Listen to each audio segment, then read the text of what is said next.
pylon or that first Burrow in yeah, Warcraft 3. first burrow in Warcraft 3. Well, good times. And yeah, I'm always impressed when I see guys having like excellent building layouts. It not only amuses me, but I feel like, oh, that's interesting, cool that the way it worked out. Unfortunately, often you don't give credit to the right guy because most of the people just see something and they're like, oh, that's a cool build. Yeah, I'm gonna copy it. Yeah, I'm gonna copy it, and then before you know it, you give credit to the wrong guy. But let's just assume TSLKiller did actually figure that one out, and it was a very, very nice build. Yeah, it was awesome. It was awesome. Had a really cool wall there. I think Dignitas Killer completely misplayed it. If you're gonna open speed against a fast expand, you have to try to do damage. Excuse me. I honestly, Kevin, I feel like if you open speed against fast expand and you don't do anything to punish the fast expand, then you just can't win the game. It really requires a big mistake from the Protoss player, in my opinion.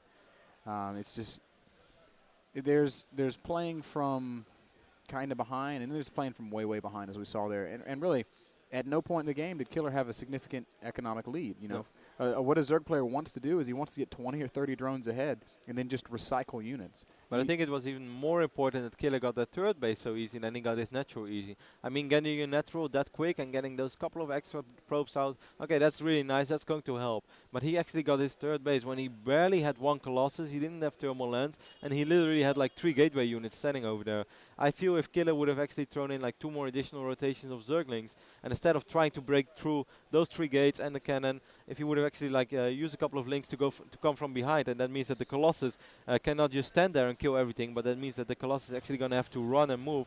I think then it could have been really quite scary. And if Killer wouldn't be able to get that third base so quick, then I think we would have seen a whole different game. Absolutely. I think denying the third base is central to playing good StarCraft 2 and ZVP, yeah.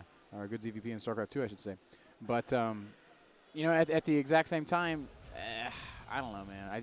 You don't open the speed against Nexus first if you're not going to try to pressure it. It just doesn't work out that way. So we see Killer warping in at Pylon at the natural base of Dignitas Killer. So he's going to be that hatch is going to be delayed quite a bit. We don't have a speeding opening this time though, so he will just get a couple of links out. Critical update. Carmack just handed me a note. The loser of this series changes his name.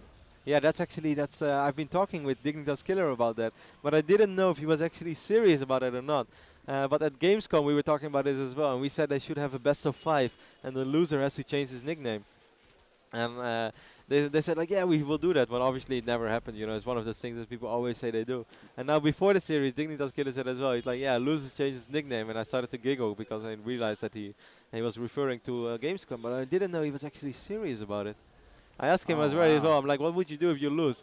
Well, what would your name be? He's like, I have no idea. I was like, what about the nameless Zerg? He's like, yeah, that's pretty cool. Oh man, so stakes just got a little bit higher here as TSLKiller is up 1-0 and once again has been able to get that Nexus first. This time, however, Dignitas Killer has gone 14 pool. He was trying to go 16 hatch. It got delayed a little bit by that pylon. This is a better position for him because he can just double expand and play a big macro style. But this isn't the fastest third base I've ever seen, man. He's going to be throwing that third base down around 6 minutes. The best Zerg players in the world, when they're in this situation, throw that third base down around like 4 minutes and 20 seconds. So once again, I feel like TSLKiller maybe not going to be as ahead, but he's going to be looking pretty nice as he goes into the mid game. You know what I'm always curious, or what I like to see, or what stuff I'm curious about is when is actually the proper time to take both simulators or take one assimilator when you go for a build like Nexus first. Like how many probes do you want to have at least at your minerals? And Killer throw down those 2 assimilators really quite quick. Yeah, right now he has, well, just even now he just has like 9, what is it? Yeah, 9 or 10 probes at the minerals. He's rallying a lot of probes to his natural though, so right now he actually has quite a few over here, roughly 12 or so. But in the start he only had 3 or 4, so he actually had like perhaps not more than 13, 14 probes at minerals by the time he already went for double assimilator. And obviously that does allow you to get a really quick Stargate out. And yeah, that's exactly what we're going to see as well. And that doesn't really surprise me because I really don't think otherwise you should be taking it that quickly. Yeah, I'm always curious about that myself. I was actually going to ask you that question before you started talking about it. We do see a pretty heavy supply block here for TSLKiller.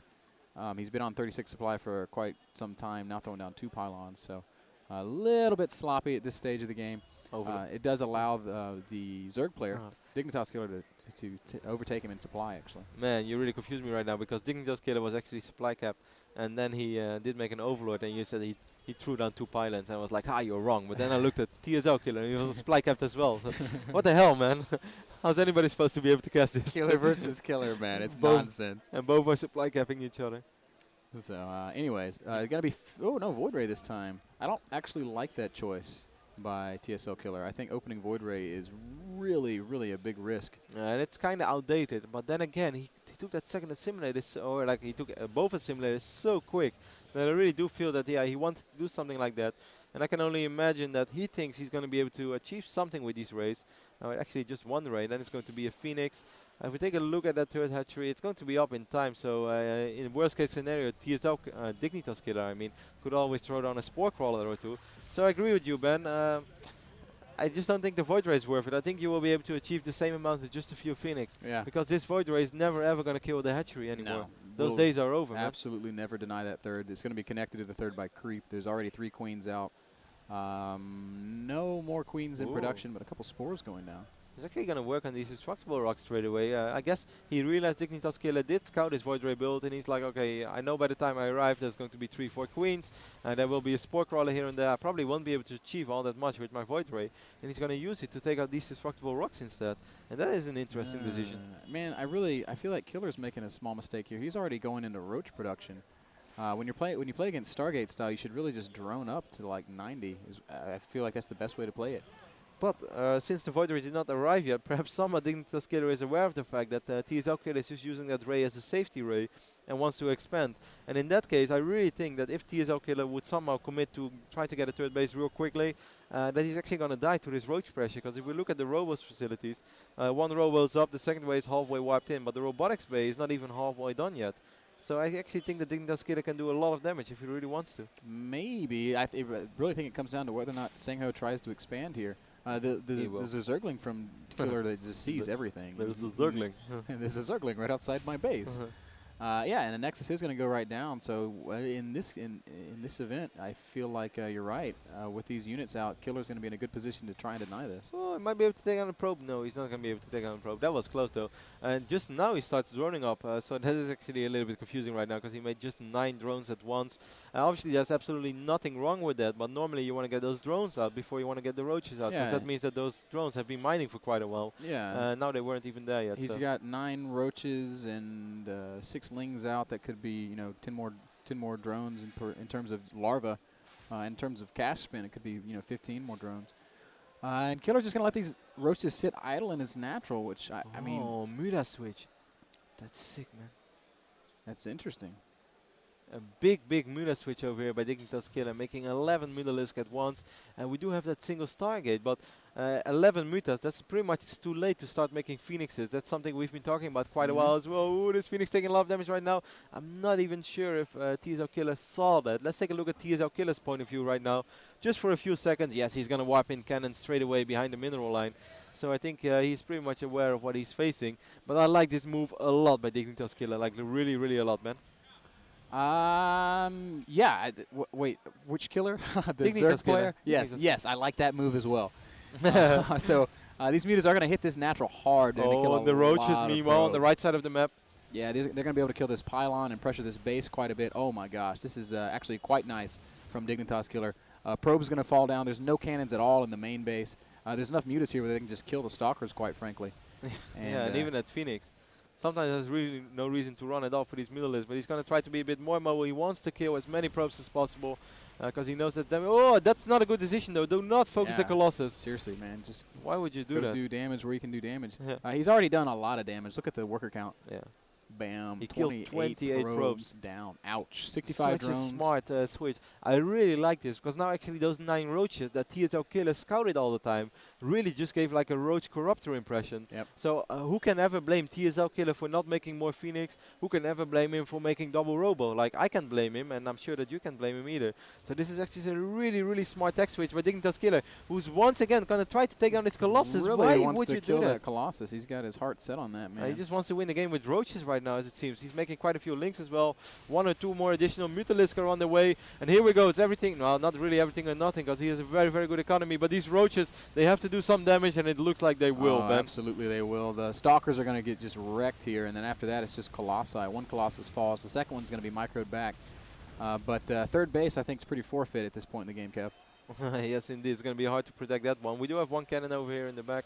One probe too many under the simulator, but that's obviously no big deal. Supply-wise, pretty much tells the entire story. Those 66 supply for TSLKiller and 158 for Dignitas Killer. Yeah, for as one-sided as that last game was, Dignitas Killer really turning this upside down. I wonder if he did this kind of metagaming his opponent, saying, "Hey, last game you went double robo off that Stargate. If you do it again, I'm gonna wreck you with some mutas." Yeah, makes perfect sense, of course. Once again, TSLKiller is still trying to hang in there, but he barely has enough NTR to deal with these mutalisks. Actually, I think he doesn't have enough NTR anymore. He does have one Phoenix remaining. That Colossus finally falls down, or actually it was a new Colossus, but at least he was finally able to kill one Colossus with mutalisk, which seemed to be a personal ambition in this game. It really was. He finally, I get it. Achievement. Yeah, third base, yeah. Colossus falls. So third base does go down as well. TSLKiller not ready to tap out just yet, but I mean, it's really all over but the crying, as we like to say, as there's just roaches and mutas streaming across the map, breaking down that front. And Dignitas Killer, man, impressing me here in this second game. Yeah, this is a very, very convincing victory. TSLKiller calls GG, and Dignitas Killer ties things up 1-2 each. And that was a very, very cool strategy, man. I really didn't, I really didn't see it coming. I think it was so smart. Yeah, I would not have thought muta switch. I didn't realize that he was pulling up that much gas. No, I didn't see it either. And yeah, it was clever. It was really clever. Like you said, man, he showed some roaches. He's like, oh, I'm playing Roach Corruptor. You'll never anticipate this at all. I mean, normally, okay, if Protoss wouldn't go double robo and you're on one robo, I wouldn't say that you're in big trouble, but you're still in a little bit of trouble. If you're just single robo, you're gonna have a lot of stalkers. Yeah. You have the ability to pump out a couple more Phoenixes, I guess. But in that case, that was a huge commitment from our Protoss player to that Robotech. Yeah. And we all know how good Muta is against Robotech. Yeah, I really like the way that Dignitas Killer played that game. I think this is really, really smart. Extremely smart. I mean, not the most exciting game to cast, probably not the most exciting game for you guys at home, but the way that he played it, that's really something to learn from. High-level metagaming. Yeah, it's cool. Yeah. It's what we need. Not sure what the third map is, but I guess we'll figure out in a matter of seconds. We don't have any score updates yet from the other games, so it seems like Dignitas Killer is still in the run to be the real killer. Man, what happens if he wins this game? Oh, man, poor Sangho. Well, he can just rename himself to Sangho. Everybody knows him as Sangho anyway. Is it Sangho or Songho? Songho, I think. I think so too. But you just said Sangho, so I just repeated you. Showed my because otherwise it looks like I'm trying to pretend. Trying to correct you again. I didn't mean to misspeak, but I'm quite sure that it's Songho. So anyway, looks like they're saying dual site ? Shattered ? I like the way that TSLKiller has spelled dual site. Yeah. Dur site? Dur site? Website? Oh, and Dignitas Killer says, oh, yep, so it seems to be that the last map is going to be dual side. And yeah, once again, that's a map that I didn't play a lot of games on. You seem to think it's quite nice for Zerg? It's a really nice Zerg map. Asking if there's no ESL version of that map, which he should make. There should be an ESL version of this map, though. Yeah, I'll check as well. Yeah. Are you sure? Once again, guys, we have two stages for this Intel Extreme Masters. We have the backstage, the second stream, as people call it, over here, where we will always be able to stream Starcraft 2, so you guys don't have to switch streams. You don't have to click anywhere. But sometimes we'll be streaming from here, and sometimes we'll be streaming from the main stage. And then obviously things are a little bit more organized on the main stage. We'll have a production crew, even though it's a one-man crew, but he's awesome. Yeah, man, we only need one guy. I would really like to give actually Stefan Schindler some credits. He needs some serious shout-outs, man. Yeah, because that's a guy that you guys probably have never seen, but there are literally like 8 screens around us, and there is one guy controlling all of them. He's like stroking his beard, controlling stuff with his brain. The guy's a wizard. He's awesome. He's always angry as well. That's the best thing about Schindler. He's like we can have a flawless event, and he's angry. Yeah, he walks around with his chest out. Yeah.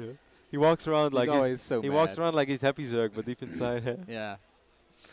But you know what? I wouldn't be surprised if he could do like 7 clap push-ups. No, if you can control that many PCs. So yeah, big shout out to Stefan Schindler, who was absolutely awesome for getting things running. Even though we had a lot of issues today, but internet issues are not his thing. He's pretty much responsible for everything besides internet issues. Yeah, and that's why everything else always seems to run smoothly. So